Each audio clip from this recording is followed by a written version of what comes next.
Hello, my dear students. I am GD Pandey. I teach mechanical engineering on Make My Career. प्यारे बच्चों, strength of material की class number 8 तक मैं पढ़ा चुका हूं और आज आपके लिए क्लास नंबर 9 लेकर के आया हूं। क्लास नंबर 8 तक 8th क्लास तक आप लोगों ने बहुत सारी प्रॉपर्टीज़ के बारे में पढ़ा होगा।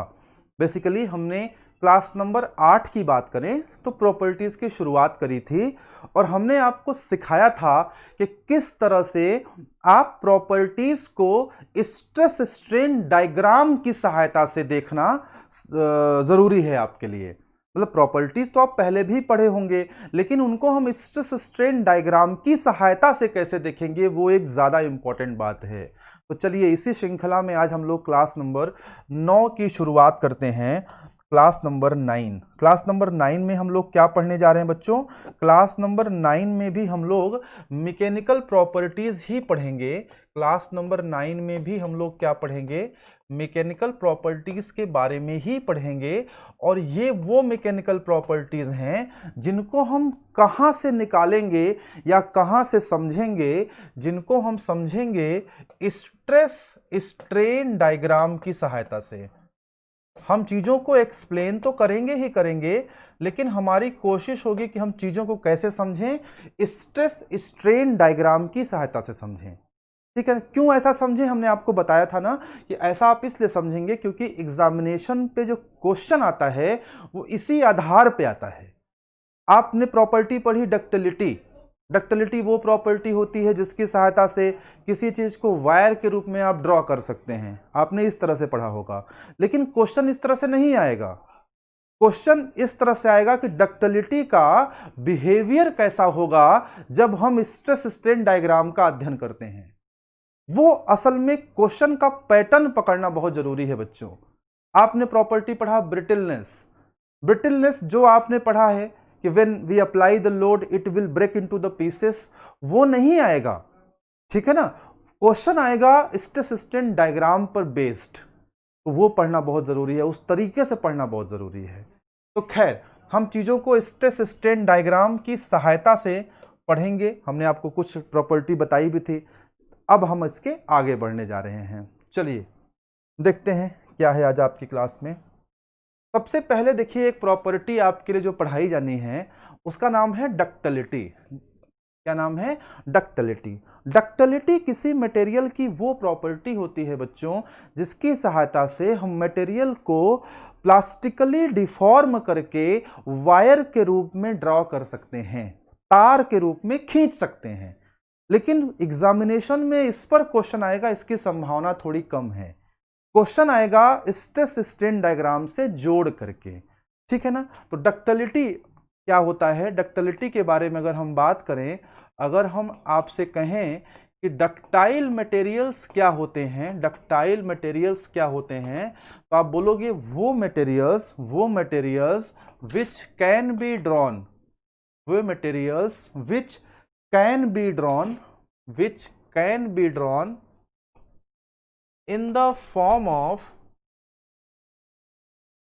form of wires, जिन्हें हम वायर्स के रूप में ड्रॉ कर सकते हैं, उनको हम लोग डक्टाइल मटेरियल कहते हैं। लेकिन बच्चों, हमें ये परिभाषा एग्जामिनेशन में अगर आ जाए तो बहुत अच्छी बात है, बड़ी छोटी सी बात है, लेकिन ये परिभाषा तो सबको पता है। एग्जामिनेशन में बहुत कम चांस है कि इस तरह से क्वेश्चन आएगा। चांस है कि वो डक्टाइल मटेरियल के बिहेवियर को जानना चाहेंगे with the help of stress strain diagram. ये स्ट्रेस स्ट्रेन डायग्राम से डक्टाइल मटेरियल के बिहेवियर को कैसे जानेंगे, आइए जरा इस बात को हम लोग समझते हैं। चलिए,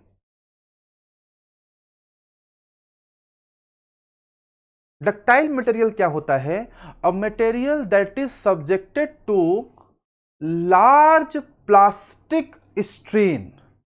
डक्टाइल मटेरियल वो मटेरियल होता है जिसमें लार्ज प्लास्टिक स्ट्रेन पाया जाता है। क्या मिलता है बच्चों?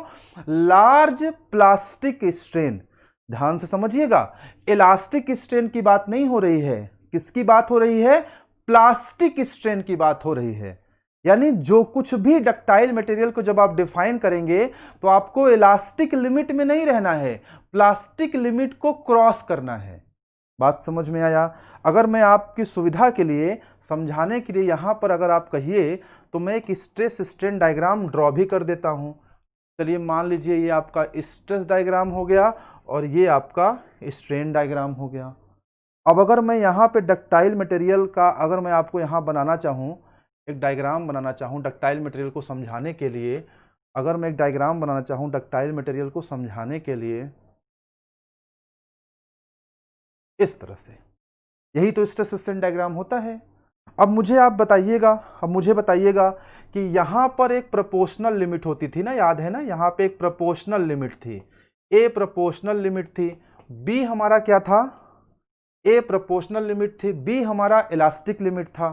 फिर यहाँ कहीं एक पॉइंट सी आया था, यहाँ एक कहीं पॉइंट ई आया, डी आया था। सी क्या था, अपर यील्ड पॉइंट, डी क्या था, लोअर यील्ड पॉइंट, और इस तरह से यहाँ पर एक पॉइंट ई आया था, यहाँ पर एक पॉइंट कोई एफ आया था और यहाँ पर रैप्चर हो रहा था। बात समझ में आया?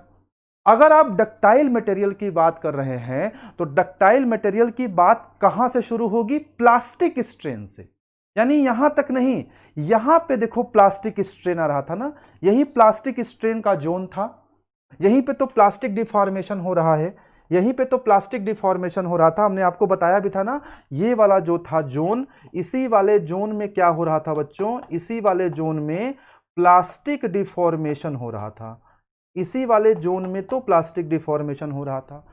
तो अगर हम डक्टाइल मटेरियल की बात करें तो डक्टाइल मटेरियल क्या कह रहा है, समझिए, डक्टाइल मटेरियल कह रहा है आपसे कि डक्टाइल मटेरियल वो मटेरियल होता है जिसमें लार्ज प्लास्टिक स्ट्रेन मिलेगा। Large plastic strain, large plastic strain का मतलब समझते हो कि ये वाला जो जोन है वो बड़ा मिलेगा, यानी कि डक्टाइल मटेरियल में ये वाला जोन खूब बड़ा मिलेगा। मान लो इतना बड़ा मिल रहा है, ये खूब बड़ा सा जोन मिलेगा, खूब बड़ा सा जोन मिलेगा फ्रैक्चर होने से पहले।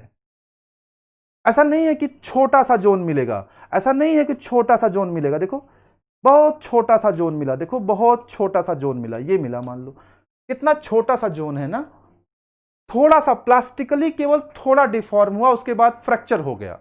ऐसा डक्टाइल में नहीं मिलेगा। डक्टाइल में प्लास्टिकली खूब डिफॉर्म होगा, यानी ये जोन, जो ये प्लास्टिक वाला जोन है, ये अच्छा खासा एक बड़ा जोन मिलेगा, ये बड़ा जोन मिलेगा जो प्लास्टिक जोन है, यानी मटेरियल खूब अधिक प्लास्टिकली डिफॉर्म होगा, उसके बाद फ्रैक्चर करेगा, उसके बाद टूटेगा। तो मुझे लगता है ये बात आपको समझ में आ गई होगी। मैं फिर से परिभाषा पे चल रहा हूं अपने, कि डक्टाइल मटेरियल की पहचान कैसे करेंगे बच्चों, आप पहचान ऐसे करेंगे कि ductile material that is subjected to large plastic strains. Large plastic strain मतलब जिसमें प्लास्टिक स्ट्रेन की मात्रा बहुत बड़ी होती है। ध्यान रहे, मैं प्लास्टिक स्ट्रेन की बात कर रहा हूं बच्चों, इलास्टिक स्ट्रेन की बात नहीं कर रहा हूं। एग्जामिनेशन में क्वेश्चन आ जाएगा कि डक्टाइल मटेरियल कौन से होते हैं, डक्टाइल मटेरियल कौन से होते हैं, ए पार्ट में दे देगा, ए पार्ट में दे देगा, ए पार्ट में दे देगा कि लार्ज इलास्टिक जोन मिलेगा, लार्ज प्लास्टिक जोन मिलेगा। तो ध्यान रखिएगा, इलास्टिक जोन से डक्टाइल मटेरियल का दूर दूर तक कोई वास्ता ही नहीं है। डक्टाइल मटेरियल जब भी आएगा उसका वास्ता किससे है, प्लास्टिक जोन से। बात समझ में आया? अच्छा, तो डक्टाइल मटेरियल कौन से होते हैं, डक्टाइल मटेरियल वो होते हैं बच्चों which are subjected to large plastic strains before fracture. Fracture होने से पहले, ठीक है ना, फ्रैक्चर होने के पहले लार्ज प्लास्टिक स्ट्रेन जो डेवलप करते हैं उन्हें हम डक्टाइल मटेरियल्स कहते हैं, is known as ductile material. उन्हें हम क्या कहते हैं, उन्हें ही हम लोग डक्टाइल मटेरियल्स कहते हैं। एग्जाम्पल कुछ दिए गए हैं, जैसे एक एग्जाम्पल है माइल्ड स्टील, दूसरा एग्जाम्पल है ब्रास, तीसरा है कॉपर, चौथा है एल्युमिनियम। ये सारे एग्जाम्पल दिए गए हैं, ये सब डक्टाइल मटेरियल हैं। माइल्ड स्टील एक डक्टाइल मटेरियल है, इसके बारे में याद रखिएगा। In case of ductile material the post elastic strain is greater than 5%। ध्यान दीजिएगा, यहां पर एक शब्द आया है, यह शब्द मैंने जानबूझ के प्रयोग किया गया है क्योंकि यह शब्द एग्जामिनेशन में यूज होता है। यहां कहा जा रहा है कि डक्टाइल मटेरियल के लिए पोस्ट इलास्टिक स्ट्रेन शब्द क्या कहा जा रहा है? शब्द कहा जा रहा है डक्टाइल मटेरियल के लिए पोस्ट इलास्टिक स्ट्रेन। पोस्ट समझते हैं? पोस्ट का मतलब होता है बाद में। जैसे पहले आप लोग पोस्टपेड मोबाइल यूज करते थे ना, हम लोग का जो टेलीफोन होता था वो पहले के जमाने में पोस्टपेड था। पोस्ट मतलब पहले आप फोन कर लीजिए, यूज कर लीजिए, फिर बिल आएगा। तो कुछ लोग बिल ही नहीं जमा करते थे, तो फिर प्रीपेड आ गया। प्रीपेड में क्या है कि पहले हम पैसा देते हैं, फिर हमें फोन करने की सुविधा मिलती है। तो यहां पर पोस्ट इलास्टिक स्ट्रेन कहा जा रहा है। पोस्ट इलास्टिक स्ट्रेन से तात्पर्य है कि इलास्टिक स्ट्रेन के बाद। इलास्टिक स्ट्रेन से कोई मतलब ही नहीं है, यही तो बार बार समझा रहा हूं।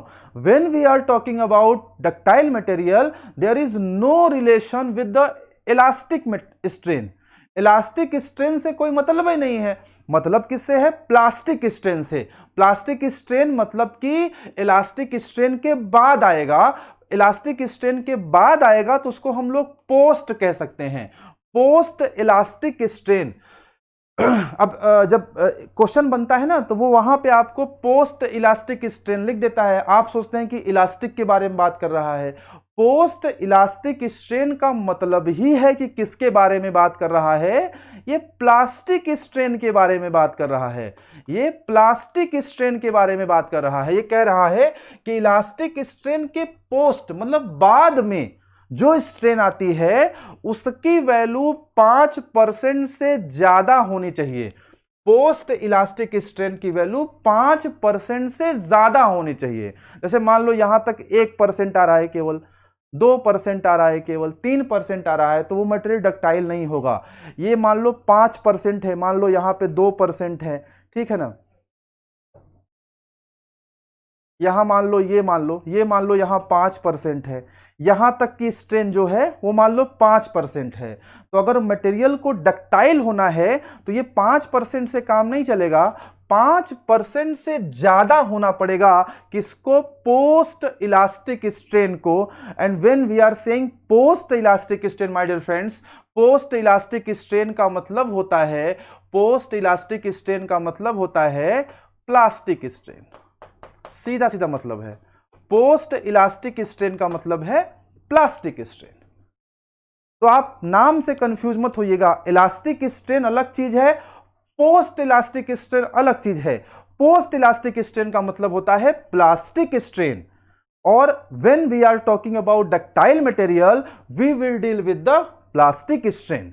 हम प्लास्टिक स्ट्रेन से डील करेंगे और प्लास्टिक स्ट्रेन को ही हम पोस्ट इलास्टिक स्ट्रेन भी कह सकते हैं।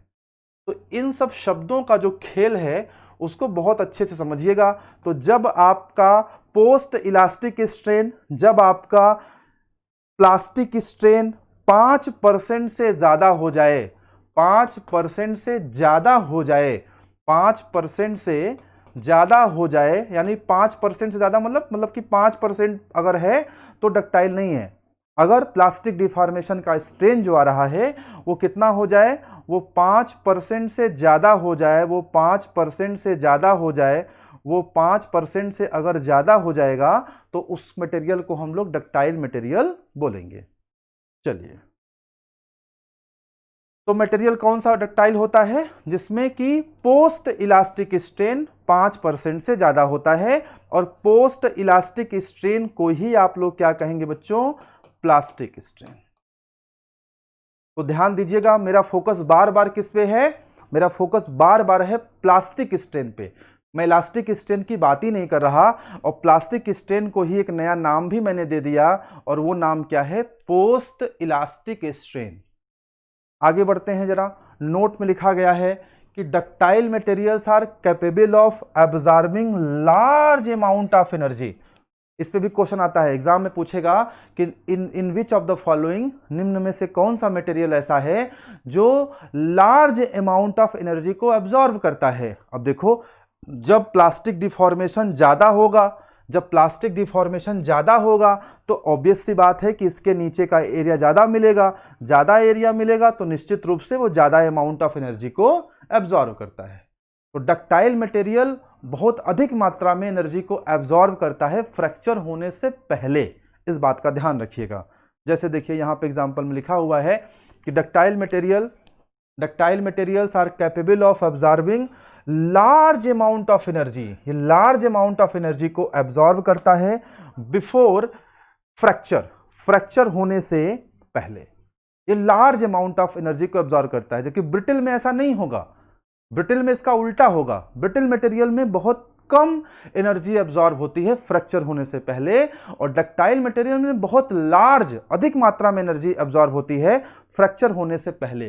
क्यों एब्जॉर्ब होती है? क्योंकि इसमें प्लास्टिक स्ट्रेन का वैल्यू ज्यादा मिलता है। मैंने आपको समझाया ना, ग्राफ से समझिएगा, ग्राफ से समझिए, जितना अधिक ये स्ट्रेन मिलेगा उतनी अधिक एनर्जी एब्जॉर्ब करेगा वो।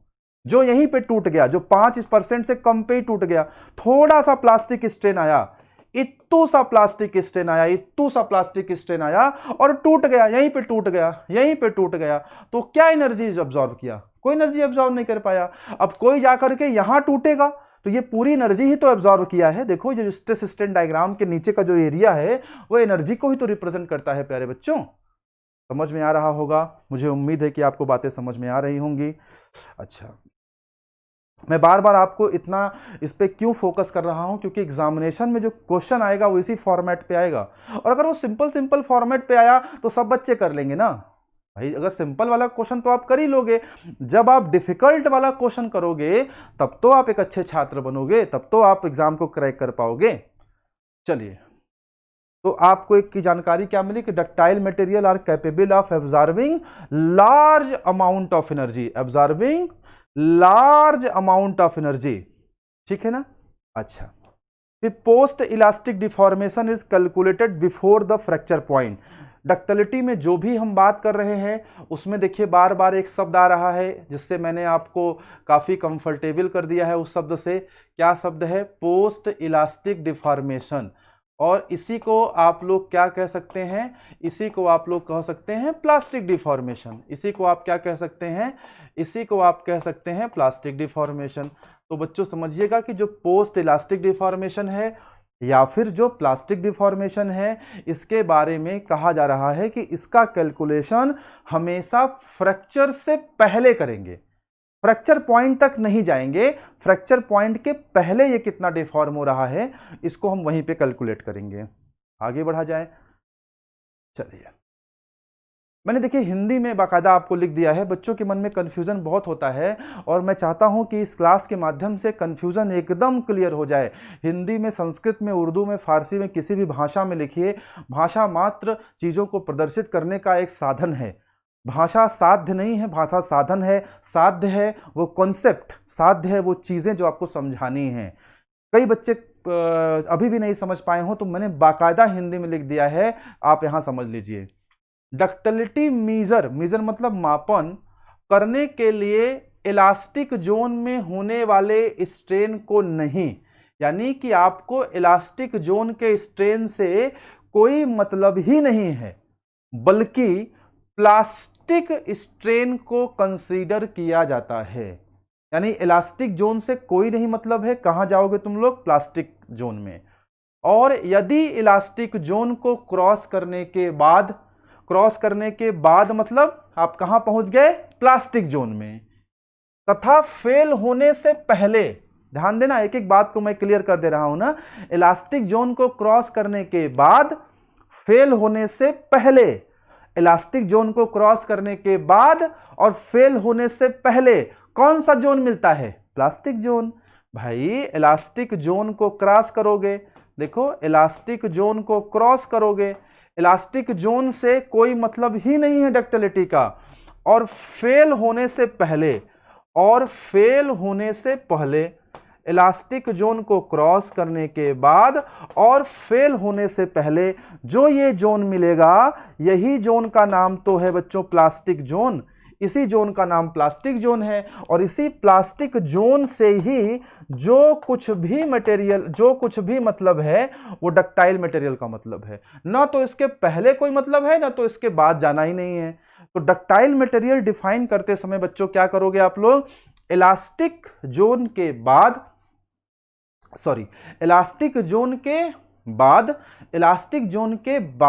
अर्थात प्लास्टिक जोन में, और फेल होने से पहले इलास्टिक जोन के बाद और फेल होने से पहले स्ट्रेन का वैल्यू 5% से ज्यादा होना चाहिए।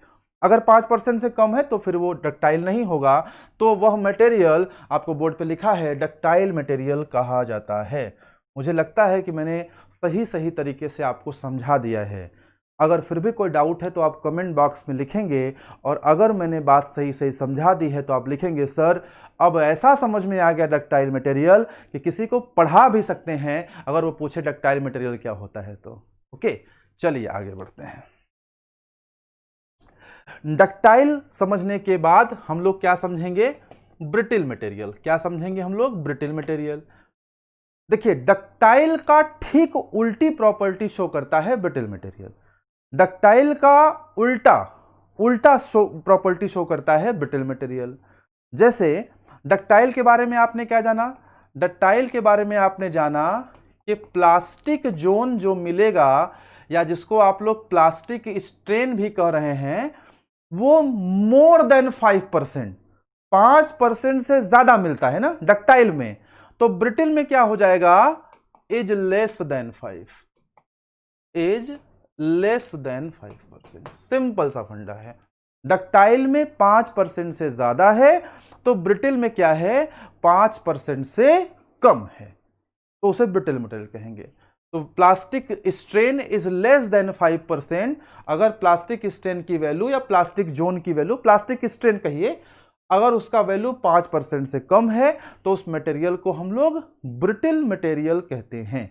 क्या कहते हैं बच्चों? ब्रिटिल मटेरियल कहते हैं। चलिए परिभाषा पे आते हैं, देखते हैं क्या लिखा है हमने। मटेरियल्स दैट एग्जिबिट्स लिटिल मतलब थोड़ा सा, और नो प्लास्टिक स्ट्रेन, या तो लिटिल थोड़ा सा या तो न के बराबर। न के बराबर मतलब वही है ना, लेस देन 5%। तो लेस देन 5% तो थोड़ा सा ही तो हुआ, 1%, 2%, आधा %, तो थोड़ा सा ही तो हुआ। तो अगर मटेरियल लिटिल यानी थोड़ा सा, या नो प्लास्टिक स्ट्रेन शो ही न करे, बहुत थोड़ा सा नेग्लिजिबल शो करे, तो इस प्रकार के मटेरियल को हम लोग क्या कहते हैं बच्चों? इस प्रकार के मटेरियल को हम लोग ब्रिटिल मटेरियल कहते हैं। अगर आप ग्राफ से कंपेयर करोगे, बताओ, अगर हम थोड़ी देर पहले आपको हम ग्राफ दिखा रहे थे ना, चीजों को स्ट्रेस स्ट्रेन डायग्राम की सहायता से सीखिए तब मजा आएगा।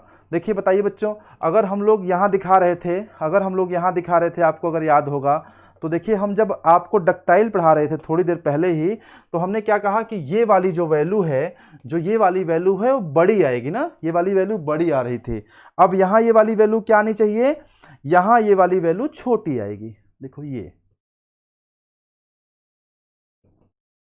और ये वैल्यू कितनी होगी? ये कितनी वैल्यू होगी?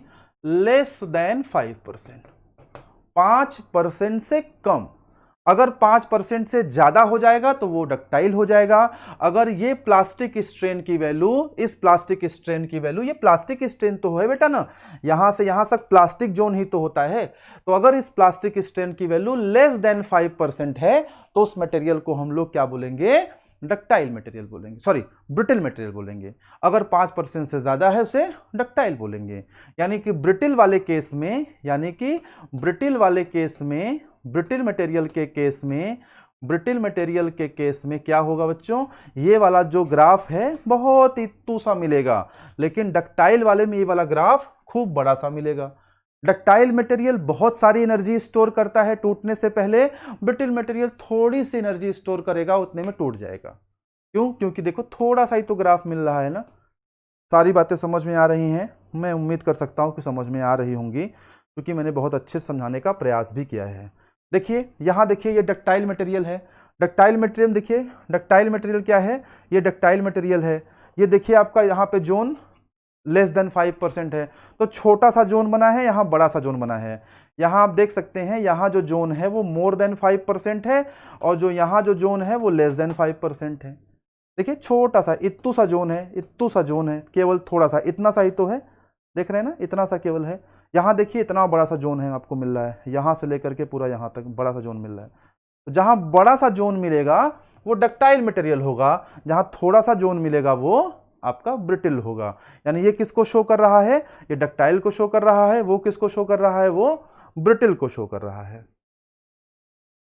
अच्छा, ब्रिटिल मटेरियल के बारे में एक चीज और जान लीजिए कि brittle material are weaker in tension. Brittle materials are weaker in tension, यानी कि अगर कोई मटेरियल ब्रिटिल मटेरियल है और इस पर आप टेंसाइल फोर्स लगाएंगे, अगर आप इस पर टेंसाइल फोर्स लगाएंगे तो इसके टूटने की संभावना ज़्यादा होती है। यानी ब्रिटिल मटेरियल टेंशन में वीक होते हैं, कंप्रेशन से तुलना में टेंशन में ज़्यादा वीक होते हैं। अगर आप ब्रिटिल मटेरियल पे कंप्रेसिव फोर्स लगाओगे तो वो बियर कर भी सकता है, टेंशन में वो जल्दी टूट जाता है। मैं अगली क्लास जब पढ़ाऊंगा उसमें मैं टेंशन की अवस्था में, मतलब किसी बॉडी पे टेंशन अगर लग रहा है और वो बॉडी डक्टाइल का बना है कि ब्रिटिल का बना है, इस पे मैं चर्चा करूंगा कि टेंशन में डक्टाइल मटेरियल का क्या बिहेवियर होता है और टेंशन में ब्रिटिल मटेरियल का क्या बिहेवियर होता है। यहां जानकारी के लिए आप जान लीजिए कि brittle material are weaker in tension. Tension में ये वीक होते हैं, मतलब जैसे इस पर टेंसाइल फोर्स लगाएंगे इसके टूटने की संभावनाएं बढ़ जाती हैं। Therefore, when a tensile load is applied, it fails as shown। जैसे इस पर टेंसाइल लोड लगाते हैं ये कुछ इस तरह से टूट जाता है। ये कैसे टूटता है, ये 90 डिग्री का मतलब क्या है, 90 डिग्री का एंगल क्या डिफाइन किया गया है, ये सारी बातें मैं आपको समझाऊंगा अगली क्लास में, जब मैं आपको बताऊंगा कि डक्टाइल मटेरियल और ब्रिटिल मटेरियल दोनों टेंशन के रूप में किस प्रकार व्यवहार करते हैं। एक बार मैं डक्टाइल मटेरियल की चर्चा करूंगा कि डक्टाइल मटेरियल पे टेंशन फोर्स लगाया तो कैसे टूटेगा। एक बार मैं बताऊंगा ब्रिटिल मटेरियल पे टेंशन फोर्स लगाया तो कैसे टूटेगा, कौन टेंशन में ज़्यादा स्ट्रांग होता है, कौन टेंशन में कम स्ट्रांग होता है। नेक्स्ट क्लास में इसकी चर्चा मैं करूंगा। आगे बढ़ते हैं। तो आज हमने कौन कौन सी प्रॉपर्टी सीखी बच्चों? हमने डक्टिलिटी सीखा, हमने ब्रिटिलनेस सीखा। अब हम अपनी प्रॉपर्टी को आगे बढ़ते हैं लेकर के, ठीक है। अगली प्रॉपर्टी लिखी हुई है हार्डनेस। हार्डनेस क्या है? Ability of material to resist scratching या एब्रेशन। मटेरियल में स्क्रैच करने की जो प्रॉपर्टी, स्क्रैच करने, जब आप स्क्रैच करते हैं तो मटेरियल जितना रेजिस्ट करता है, जितना विरोध करता है उस स्क्रैचिंग का, उसे हम लोग हार्डनेस कहते हैं। ध्यान से समझिएगा, हार्डनेस क्या है। अगर आपसे कोई पूछे कि व्हाट इज हार्डनेस, तो आप बोलोगे सरफेस हार्डनेस, या हार्डनेस को क्या बोलोगे आप बोलोगे hardness is a surface property. ये कैसी प्रॉपर्टी बच्चों? सरफेस प्रॉपर्टी है। यानी कोई मटेरियल है, जैसे मान लो ये मटेरियल है, हम इस मटेरियल पर स्क्रैच मारना चाहते हैं, हम इस पर स्क्रैच बनाना चाहते हैं। ये बोर्ड है, हम बोर्ड पर स्क्रैच बनाना चाहते हैं, हम इसको खुरचना चाहते हैं। स्क्रैच समझो ना, खुरचना। तो वह मटेरियल जो खुरचे जाने का, जो स्क्रैचिंग का विरोध करता है, जो खुरचने का विरोध करता है, उसे हार्डनेस कहते हैं। हार्डनेस और टफनेस, ये दो मटेरियल में बच्चे बहुत कंफ्यूज रहते हैं। टफनेस क्या होता है, मैं पिछली क्लास में पढ़ा चुका हूं कि कोई भी मटेरियल फ्रैक्चर पॉइंट पर जाने से पहले, जाते वक्त वहां तक पहुंचने में जितना एनर्जी एब्जॉर्ब कर लेता है उसे फ्रैक्चर कहते हैं, टफनेस कहते हैं। लेकिन टफनेस और हार्डनेस में आप कंफ्यूज होते हो। टफनेस पे ध्यान देना, टफनेस सरफेस प्रॉपर्टी नहीं है। टफनेस का मतलब सरफेस से कोई है ही नहीं। टफनेस का मतलब है कि फ्रैक्चर होने से पहले वो कितना एनर्जी एब्जॉर्ब कर लिया, वो टफनेस है। और हार्डनेस का सरफेस से मतलब है, सरफेस पे आप स्क्रैच मार रहे हैं, जब आप सरफेस पे आप स्क्रैच मार रहे हैं और ये स्क्रैच हो रहा है या नहीं हो रहा है, खुरचे जाने का कितना विरोध कर रहा है, स्क्रैचिंग का कितना विरोध कर रहा है, ये बताता है हार्डनेस। ये स्क्रैचिंग का कितना विरोध कर रहा है ये बताता है हार्डनेस। ये चीज टफनेस नहीं बताती है। टफनेस एकदम डिफरेंट प्रॉपर्टी है। Toughness is a totally different property. Toughness से क्या मालूम होता है कि ये चीज, जब ये बॉडी है, ये टूटे जाने से पहले, फ्रैक्चर से पहले कितनी एनर्जी एब्जॉर्ब करेगी, दैट्स इट। लेकिन हार्डनेस से क्या मालूम होता है? हार्डनेस से ये मालूम होता है कि वो बॉडी खुरचने का, स्क्रैचिंग का कितना विरोध करती है। तो इन दोनों का अंतर स्पष्ट रखिएगा कि हार्डनेस का टफनेस से दूर दूर तक कोई रिश्ता नहीं है। ये सरफेस प्रॉपर्टी है, वो सरफेस प्रॉपर्टी नहीं है। सॉरी। एग्जाम्पल दिया गया है कि cast iron is more hard than mild steel, यानी कास्ट आयरन का जो सरफेस हार्डनेस है वो ज्यादा है माइल्ड स्टील की तुलना में। हार्डनेस को हम लोग मेजर कैसे करते हैं, इंडेंटेशन टेस्ट करते हैं, उसकी सहायता से हम लोग मेजर करते हैं। ओके, नेक्स्ट प्रॉपर्टी के रूप में चलते हैं मेलाबिलिटी। नेक्स्ट प्रॉपर्टी है malleability, ability of material to deformed और spread in different dimension. Material की वो प्रॉपर्टी जिससे वो डिफरेंट डायमेंशंस में, अलग अलग डायमेंशंस में, अलग अलग रूपों में परिवर्तित हो जाता है, उसे मेलेबिलिटी कहते हैं। अगर आप लोकल बुक्स में पढ़े होंगे तो आपने ये पढ़ा होगा कि मेलेबिलिटी किसी मटेरियल की वो प्रॉपर्टी होती है जिसकी सहायता से आप मटेरियल को शीट्स के फॉर्म में, चादर के फॉर्म में कन्वर्ट कर सकते हैं। ठीक है ना, तो शीट के फॉर्म में कन्वर्ट करने का मतलब क्या है कि अलग अलग डायमेंशंस में आप स्प्रेड कर सकते हैं, तो उसे मेलेबिलिटी कहते हैं। ठीक है, आगे बढ़ते हैं। अगली प्रॉपर्टी हमारे लिए बहुत इंपॉर्टेंट है क्रीप। क्रीप के बारे में बहुत कुछ मैंने लिखा है, जरा एक बार आप इसको पढ़ लीजिए, तब तक मैं पानी पी लेता हूं। जरा एक बार पूरा सब लोग पढ़ लीजिए क्रीप के बारे में लिखा क्या है। जो भी बोर्ड पे आपको दिख रहा है पूरी प्रॉपर्टी को जरा पढ़ डालिए, सारे पॉइंट्स पढ़ डालिए।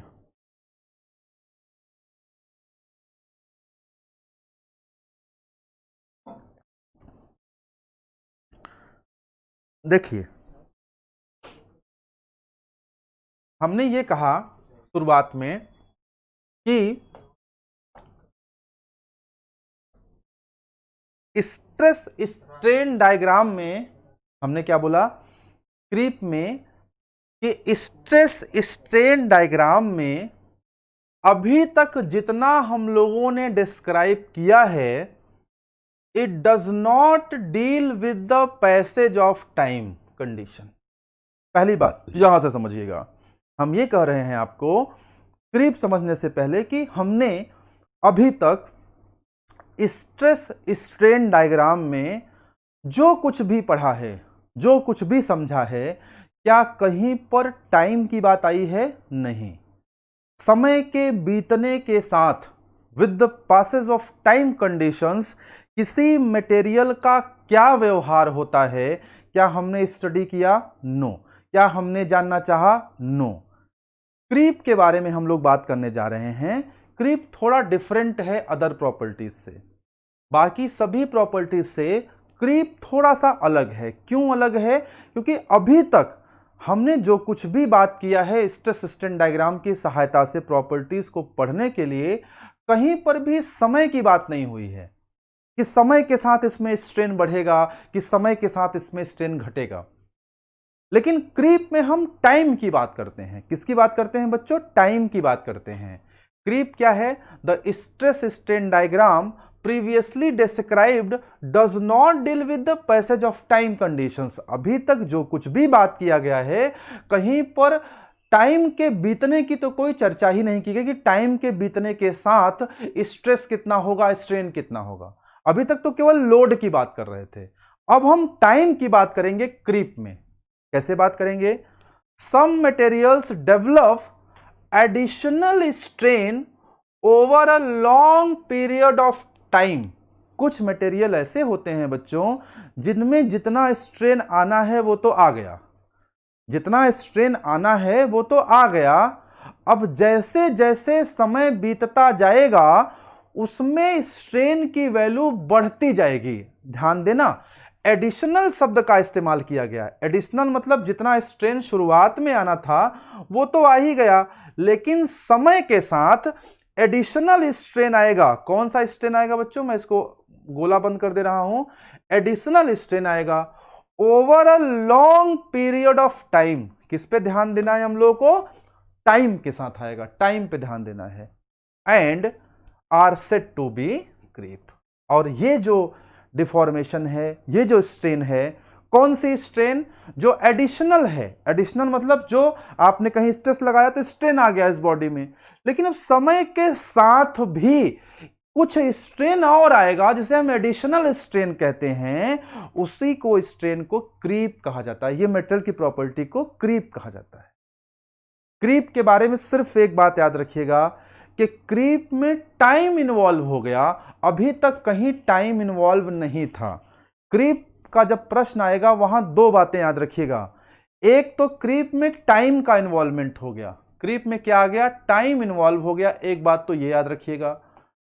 दूसरी बात ये याद रखिएगा कि क्रीप किस स्ट्रेन की बात करता है, क्रीप इलास्टिक स्ट्रेन की बात करता है कि प्लास्टिक स्ट्रेन की बात करता है।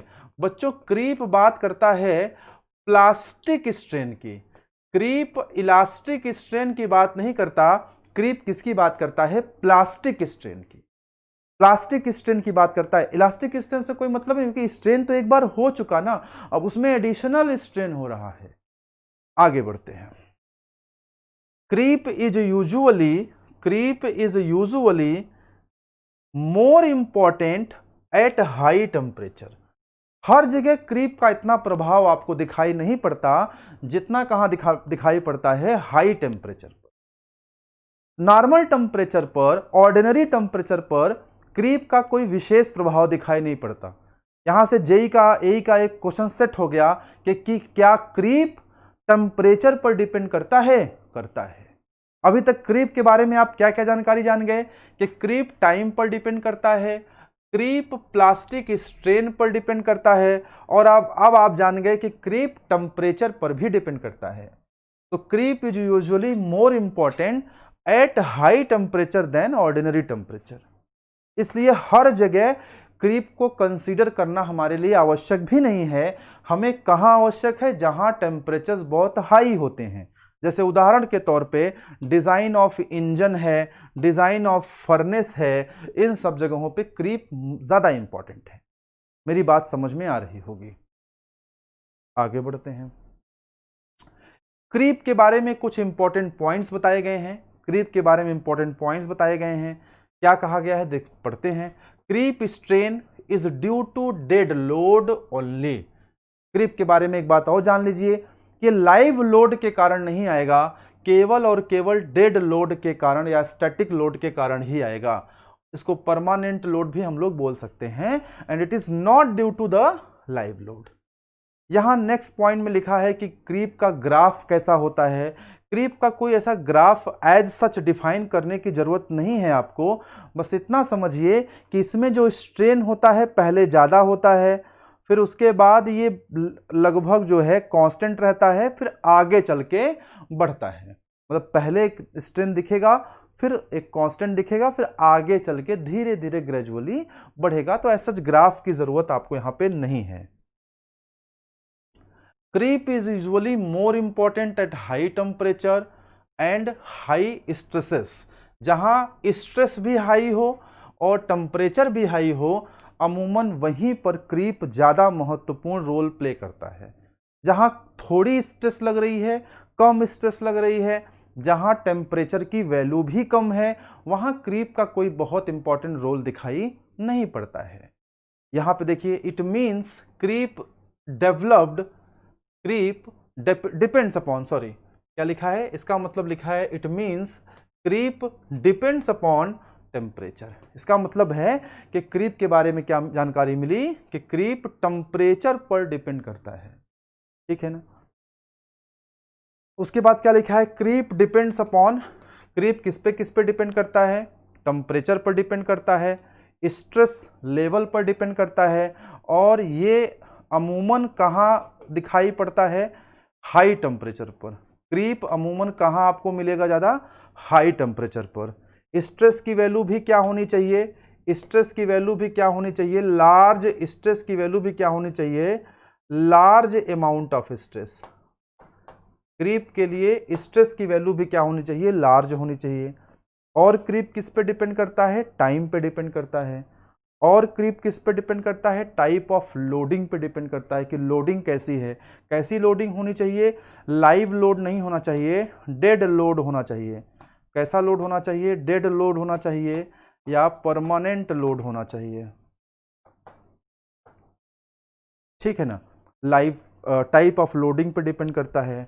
और क्रीप के बारे में क्या बता दूं मैं, क्रीप के बारे में ये सब बातें याद रखिएगा। मैंने बता भी दिया शुरुआत में आपको कि टेम्परेचर की बात याद रखिएगा, टाइम की बात याद रखिएगा। पूछता है कौन सा स्ट्रेन होगा, इलास्टिक होगा कि प्लास्टिक होगा, तो प्लास्टिक स्ट्रेन होगा। तो ये छोटी छोटी बातें हैं, क्वेश्चन यहीं से निकल के आता है। अभी हम क्वेश्चन कराएंगे आपको, तो आपको पता चलेगा कि क्वेश्चन आता कैसे है। ठीक है, तो क्रीप के बारे में इतनी सारी बातें मुझे लगता है आपको समझ में आ गई होंगी। क्या बातें ध्यान में रखनी है वो भी मैंने आपको बता दिया। इलास्टिक स्ट्रेन नहीं बल्कि प्लास्टिक स्ट्रेन, टाइम को डिपेंड करता है, और ये सारी बातें हैं। चलिए अब इसके बाद देखिए फटीग की बात करते हैं। हालांकि फटीग कई बार एग्जामिनेशन में बहुत क्वेश्चन नहीं आते हैं फटीग पे, लेकिन फिर भी जान लेते हैं थोड़ा सा कि फटीग क्या होता है। फटीग क्या होता है बच्चों? Deterioration of material under repeated cyclic of stresses, यानी मटेरियल में जो इस बार ब्रेकिंग होगी, जो फ्रैक्चर होगा, वो किस कंडीशन में है? Repeated cycle of stresses, stress की साइकिल है। ठीक है ना, मटेरियल कैसे ब्रेक होगा? एक स्ट्रेस लग रहा है, वो साइकिल में, चक्र में लग रहा है, लगातार बार बार बार बार बार बार लगता ही चला जा रहा है। अच्छा, deterioration of material under repeated cycle of stresses और स्ट्रेन रिजल्टिंग प्रोग्रेसिव क्रैकिंग, इनके कारण क्या होता है? एक प्रोग्रेसिव क्रैकिंग आनी शुरू होती है, मतलब मटेरियल के टूटने की शुरुआत हो जाती है। अच्छा, इवेंचुअली प्रोड्यूसेस फ्रैक्चर, और आगे चल के वो क्या करता है? फ्रैक्चर कर देता है, और उसी को हम लोग फटीग कहते हैं। सीधी भाषा में समझिए, अगर किसी मटेरियल पर साइक्लिक लोडिंग अप्लाइड है, जैसे मान लो एक वायर ले लें, यहां पर एक कोई वायर हो तो मैं समझाऊंगा आपको। मान लीजिए कोई एक वायर ले लें, यहाँ पे कोई वायर है क्या? चलिए कोई बात नहीं, आप ऐसे समझिए, यहां पर एक वायर ले लें। अब वायर को हम लोग अगर साइक्लिक लोडिंग करें, हाँ हाँ दे दीजिए, जैसे देखिए ये वायर है, ये वायर है। अब अगर ये वायर पर हम इसको हम बार बार घुमाएं, ऐसे बार बार घुमाएं, साइक्लिक लोडिंग करें, बार बार घुमाएं, तो बार बार घुमाने से, साइक्लिक लोडिंग करने से क्या होता है कि इसमें फटीग डेवलप होता है, और इसमें एक प्रोग्रेसिव क्रैकिंग शुरू हो जाती है, जिसके कारण ये आगे चल के फेल करता है, फ्रैक्चर करता है। देखिए वायर को हम बार बार घुमा रहे हैं, साइक्लिक लोडिंग कर रहे हैं ना, बार बार देखिए लोड किया जा रहा है, तो इसे हम लोग क्या कहते हैं? उसके हम लोग फटीग कहते हैं। अब फटीग के बारे में अगर आपको समझना है चीज़ों को, तो अभी समझिए जरा, फटीग के बारे में कुछ बातें और आपको समझानी हैं, फिर मैं वायर का भी इस्तेमाल करूंगा आपके सामने एक बात और समझाने के लिए, कि fatigue magnitude of load causing fatigue failure is less than the load that can be sustained statically. इस सेंटेंस का मतलब क्या है? सवाल के माध्यम से आपको समझाएंगे। अभी फटीग का मतलब आपको समझ में आ गया कि कहीं पर साइक्लिक लोडिंग लगा है तो वहां फटीग डेवलप होता है, और एक प्रोग्रेसिव क्रैकिंग, एक क्रैक्स डेवलप होते हैं, वो क्रैक्स प्रोग्रेस करते जाते हैं। जैसे मान लो ये मटेरियल है ना, तो यहां पर एक क्रैक डेवलप हुआ, ये क्रैक डेवलप हुआ, अब ये क्रैक प्रोग्रेसिव बढ़ता चला जाएगा, और मटेरियल आगे चल के क्या कर जाएगा? फेल कर जाएगा। अब देखिए कि फटीग जो होता है वो किन किन चीजों पे डिपेंड करता है, आपको देखिए ध्यान से समझिएगा। किसी मटेरियल में जो फटीग होगा वो दो चीजों पे डिपेंड करता है, दो चीजों पे। पहला चीज है magnitude of loading. Magnitude of loading का मतलब है कि मैं कितने जोर से, कितने स्ट्रेस के साथ इस वायर को घुमा रहा हूं। मैं फिर से वायर ले लेता हूं ताकि आपको ज्यादा सुविधा रहेगी। देखिए, अगर आप यूं देखिए, फटीग जो डेवलप होगा वो दो चीजों पे डिपेंड करेगा। पहली चीज है मैग्नीट्यूड ऑफ लोडिंग, मतलब इसको मैंने कितना लोड किया है। देखिए मैं बहुत धीरे धीरे घुमा रहा हूं ना, तो स्ट्रेस मैंने कम लगाया है। मैं जोर जोर से घुमाऊं, तेज तेज से घुमाऊंगा तो स्ट्रेस ज्यादा लगाया है। मतलब मैग्नीट्यूड क्या है? इसको जोर से घुमाऊं, तेज तेज घुमाऊंगा। तेज तेज से मतलब साइकिल की बात नहीं कर रहा, मतलब ताकत के साथ, अधिक ताकत के साथ घुमाऊं। अगर छोटे बच्चे को, किसी बहुत छोटे बच्चे को, 5 साल 6 साल का बच्चा हो, उसे मैं घुमाने के लिए दे दूं तो वो कितना जोर लगाएगा? इस पर कम ही जोर लगाएगा ना। लेकिन मैं लगा रहा हूं जोर तो और लगा रहा हूं, मेरे से कोई और तगड़ा आदमी होगा तो और जोर लगाएगा। जितना अधिक आप जोर लगा रहे हैं वो है आपका मैग्नीट्यूड ऑफ लोड। तो फटीग जो डेवलप होगा वो मैग्नीट्यूड ऑफ लोड पे डिपेंड करता है। इसके साथ ही साथ ये नंबर ऑफ साइकिल पर भी डिपेंड करता है। नंबर ऑफ साइकिल का मतलब है कि कितनी बार आप इसको घुमा रहे हैं। कितनी बार आप इसको घुमा रहे हैं इस पर डिपेंड करता है भाई। जितनी बार घुमाएंगे इसमें क्रैक डेवलप होता चला जाएगा। तो ये दो बातों पर डिपेंड करता है कि आपने कितना जोर से घुमाया और कितनी बार घुमाया, नंबर ऑफ साइकिल पर भी डिपेंड करता है। तो फटीग के बारे में अगर क्वेश्चन आएगा या आपके दिमाग में सेट करना है कि फटीग किन किन बातों पे डिपेंड करता है बच्चों, दो बातों पे, एक है मैग्नीट्यूड ऑफ लोडिंग पर और दूसरा है नंबर ऑफ साइकिल पर, कितनी बार आपने घुमाया है। अब फटीग से ही एक कॉन्सेप्ट निकल के आता है जिसको हम लोग इंड्योरेंस लिमिट कहते हैं। क्या कहते हैं? Endurance limit. अब ये इंड्योरेंस लिमिट क्या होता है लोग समझ नहीं पाते कि इंड्योरेंस लिमिट क्या है। इंड्योरेंस लिमिट क्या है, पहले क्या लिखा है पढ़ लेते हैं, फिर समझाते हैं आपको, इस वायर की सहायता से समझाते हैं कि इंड्योरेंस लिमिट होता क्या है। पहले पढ़ लीजिए जरा। Endurance limit is the stress level below which even very large number of stresses cycles can not produce a fatigue failure. कहने का अर्थ है कि मान लीजिए आपने इस वायर को तोड़ना है, फटीग अप्लाई होना है और फटीग डेवलप होना है, तो आप क्या करोगे? पहले तो आप जोर कितना लगा रहे हो, ये बात है।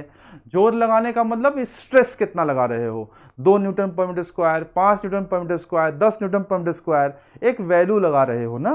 तो आप अगर फटीग की बात करोगे बच्चों, अगर आप फटीग की बात करोगे तो सबसे पहले आप स्ट्रेस की बात करोगे। तो स्ट्रेस कितना आप लगा रहे हो? मान लो आप लगा रहे हो 2 न्यूटन पर मीटर स्क्वायर या 2 न्यूटन पर एमएम स्क्वायर, कुछ भी ले लो, या आप लगा रहे हो 4 न्यूटन पर मीटर स्क्वायर, या आप लगा रहे हो 8 न्यूटन पर मीटर स्क्वायर। तो ये सारी चीजें क्या है? स्ट्रेस की वैल्यू हैं। और उसके बाद आप किसकी बात करोगे? साइकिल की बात करोगे। साइकिल मतलब आपने इसको एक बार घुमाया कि इसको 2 बार घुमाया कि इसको 3 बार घुमाया, ये साइकिल की बात है। इंड्योरेंस लिमिट ये कहता है हमसे, इंड्योरेंस लिमिट ये कहता है कि स्ट्रेस की वो मिनिमम वैल्यू ले लीजिए। स्ट्रेस की, भाई मान लीजिए हमने 4 न्यूटन लिया तो 10 साइकिल में टूट गया, 4 न्यूटन लिया तो 10 साइकिल घुमाने पे टूट गया। अगर हम 2 न्यूटन लेंगे तो हमें साइकिल की संख्या बढ़ जाएगी।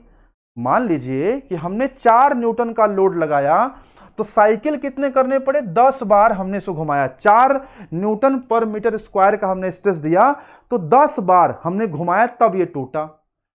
अगर हम 2 न्यूटन पर मीटर का ले लेंगे, पर मीटर स्क्वायर का, तो मान लो कि 20 साइकिल पे टूटेगा। भाई देखो, स्ट्रेस कम हुआ तो साइकिल बढ़ जाएगा ना, स्ट्रेस कम करते तो ज्यादा घुमाना पड़ेगा तब टूटेगा।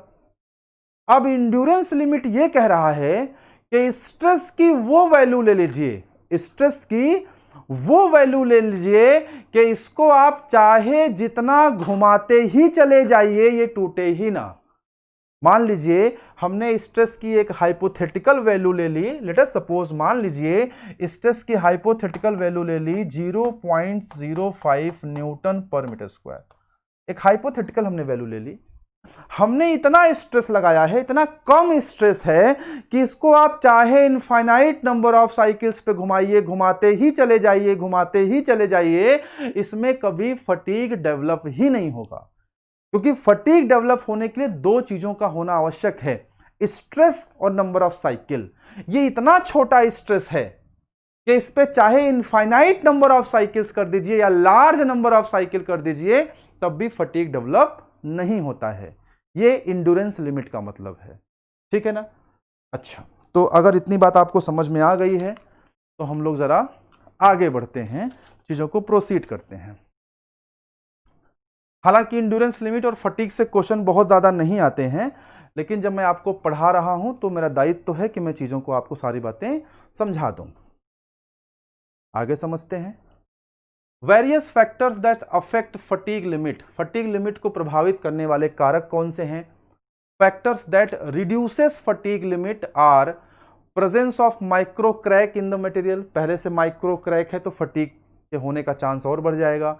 स्ट्रेस कंसंट्रेशन है, रेजिडुअल स्ट्रेस है, कोरोजन है एंड साइज ऑफ स्पेसिमेन है। ये चीज़ें बहुत इंपॉर्टेंट नहीं है, मैंने केवल आपको दिखाने दिया है बस, मतलब जो समझा दिया वो बात पकड़ में आनी चाहिए बस। इंड्योरेंस लिमिट क्या है और फटीग क्या है। तो यहाँ से बच्चों लगभग सारी प्रॉपर्टीज समाप्त हो जाती हैं। यहाँ से जितनी भी प्रॉपर्टीज थी जिन्हें हमें पढ़ना होता है स्ट्रेंथ ऑफ मटेरियल में, वो समाप्त हो गई। अब मेरा मन है कि आज की क्लास में हमने जो जो पढ़ा है उस पर हम न्यूमेरिकल क्वेश्चंस या थ्योरेटिकल क्वेश्चंस कुछ कर लेते हैं। अब जो आगे की क्लासेस होंगी आप देखेंगे कि जो क्लास आप पढ़ोगे उस क्लास से संबंधित 2 से 4 क्वेश्चन आपको मैं उसी क्लास में करा दूंगा, प्लस हर क्लास 10 से 5, 6, 7 क्लास के बाद, जैसे अभी ये शायद 9वीं क्लास मेरी है ना, तो 9 क्लास हमने ले लिया, अभी 2 क्लास में इस पर और लूंगा, 11 क्लास जब मैं ले लूंगा तब फिर 12वीं, 13वीं, 14वीं क्लास, 15वीं क्लास, 3-4 क्लासेस में केवल और केवल मैं क्वेश्चंस ही लगवाऊंगा। उसमें वो क्लासेस लाइव भी रहेंगी ताकि आप भी हमसे पूछ सकें अगर आपका कोई डाउट है तो, ठीक है। तो लेकिन वो जो केवल क्वेश्चंस की क्लास होंगी वो तो होंगी ही, लेकिन हर क्लास में थोड़े बहुत क्वेश्चंस मैं आपको साथ साथ कराता चलूंगा। जैसे इस क्लास में जो मैं क्वेश्चन कराने जा रहा हूं वो इसी क्लास के टॉपिक से संबंधित हैं, और ये सारे क्वेश्चंस कहां आए हैं, सारे क्वेश्चंस या तो ईएससी के होंगे बेटा, या तो गेट के होंगे, या तो जेई के होंगे, या तो ए एग्जाम के होंगे। मैं इसको लिख नहीं रहा हूं कि किसके हैं, लेकिन आए हैं, ठीक है ना। लिखना फिर उसमें अच्छा नहीं था, क्या लिखें बार बार, बट आए हैं क्वेश्चन, ये श्योर है, मैंने वहीं से कलेक्ट किया है। और मैं आपको हमेशा कहता हूं कि आप ईएससी के जो 1 नंबर वाले क्वेश्चन हैं वो जरूर लगाइए, वो लगाने से आपका कॉन्फिडेंस आएगा और आपके सारे कॉन्सेप्ट क्लियर होंगे। चलिए पहले क्वेश्चन की तरफ आगे बढ़ते हैं। आप क्वेश्चन को ध्यान से एक बार देख लीजिए, मैं एक बार फिर से पानी पी लेता हूं, जरा क्वेश्चन को ध्यान से देख लीजिए, इसका आंसर मुझे बताइए, इसका आंसर क्या होना चाहिए।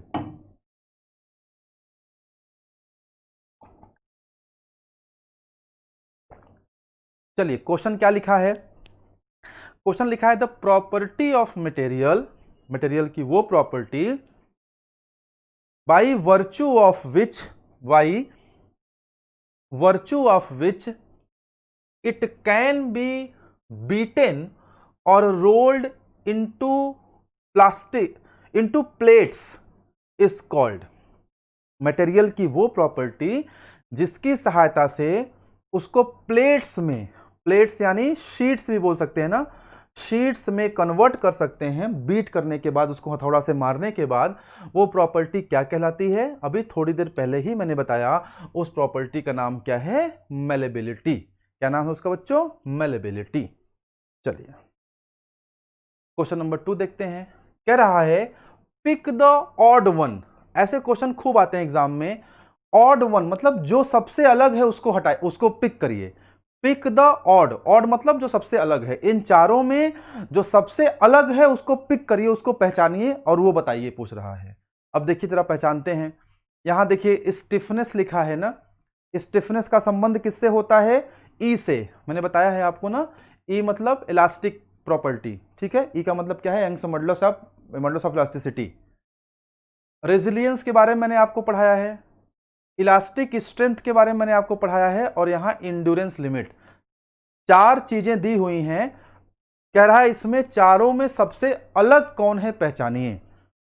तो देखिए सबसे अलग इसमें है इंड्योरेंस लिमिट। क्यों अलग है, क्योंकि बाकी ये तीनों मैकेनिकल प्रॉपर्टीज हैं, इंड्योरेंस लिमिट कोई मैकेनिकल प्रॉपर्टी नहीं है। Endurance limit is not the property, ये प्रॉपर्टी नहीं है, ये तो एक टर्म डिफाइन किया गया है। बाकी ये तीनों ही मैकेनिकल प्रॉपर्टीज हैं। तो सबसे अलग, सबसे भिन्न, सबसे ऑड कौन सा है, इंड्योरेंस लिमिट। क्वेश्चन नंबर 3 पढ़िएगा।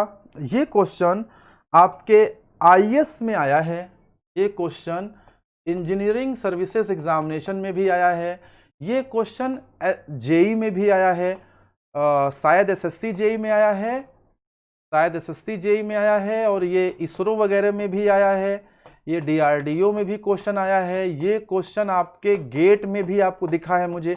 बहुत इंपॉर्टेंट क्वेश्चन है, क्योंकि क्वेश्चन तभी आप कर पाएंगे जब आपको एकदम क्लियर कट आइडिया होगा। एक बार मैं स्क्रीन से थोड़ा हट जा रहा हूं, आप आराम से देख लीजिए क्वेश्चन क्या है। कह रहा है क्रीप क्या होता है, क्या होता है क्रीप। क्रीप के बारे में कुछ सेंटेंसेस लिखे गए हैं, उसको ध्यान से पढ़िए। क्रीप जब भी पूछेगा तो मैंने आपको बताया है कि सबसे पहले आपको इलास्टिक नहीं खोजना है स्ट्रेन, प्लास्टिक स्ट्रेन खोजना है। तो देखिए बी पार्ट में इलास्टिक स्ट्रेन दिया है और डी पार्ट में इलास्टिक स्ट्रेन दिया है, तो बी और डी तो गलत आंसर हो गया, एकदम क्लियर है।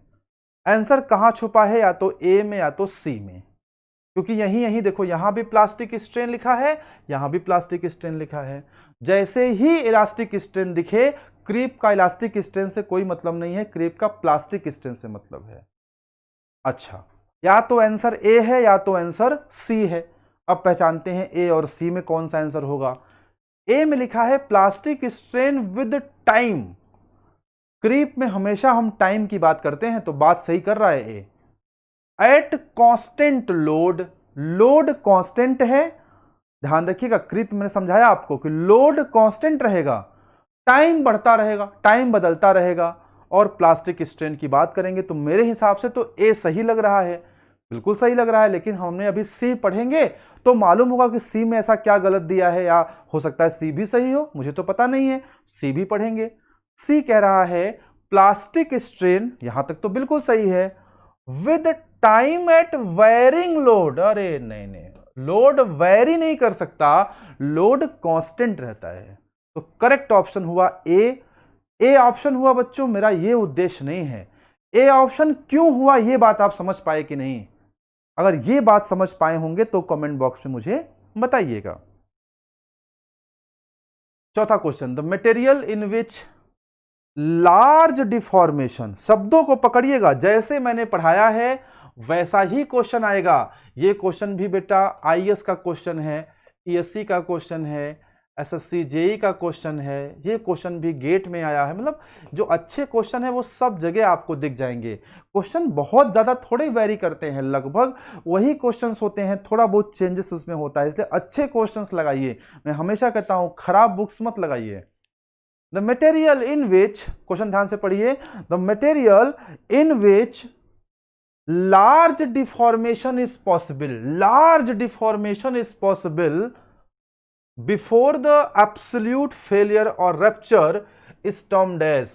वो मटेरियल आपको बताना है जिसमें लार्ज डिफॉर्मेशन होता है। क्या ब्रिटिल में लार्ज डिफॉर्मेशन होता है? क्या ब्रिटिल में लार्ज डिफॉर्मेशन होता है? नहीं, ब्रिटिल में तो थोड़ा सा डिफॉर्मेशन हुआ था, याद है ना, 5% से भी कम था।